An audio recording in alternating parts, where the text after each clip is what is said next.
આમ તો દરેક વ્યક્તિ પોતાના જન્મદિવસની ઉજવણી કરવા માટે હોટલોમાં કે બહાર રિસોર્ટમાં સગા સંબંધીઓને ભેગા કરી કરતા હોય છે. આજકાલ જન્મદિવસ ધામધૂમથી ઉજવણી કરવી એક સ્ટેટસ બની ગયું છે.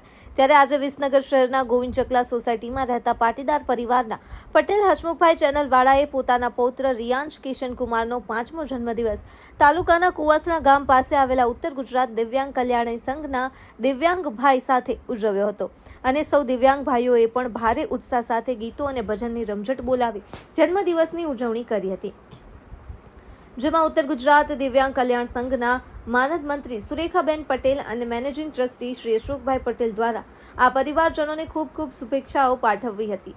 આજના સમયમાં લોકો જન્મદિવસની ઉજવણી પાછળ હજારો રૂપિયાના ખર્ચા કરતા હોય છે, ત્યારે આજે હસમુખભાઈ પટેલના પરિવાર તરફથી યાદગીરી રૂપે સંસ્થાના બાળકો માટે 40 જેટલી સ્ટીલની થાળીઓ ભેટ આપી હતી અને સૌ સાથે મળીને કેક કાપીને સૌને સ્વાદિષ્ટ ભોજન આપવામાં આવ્યું હતું.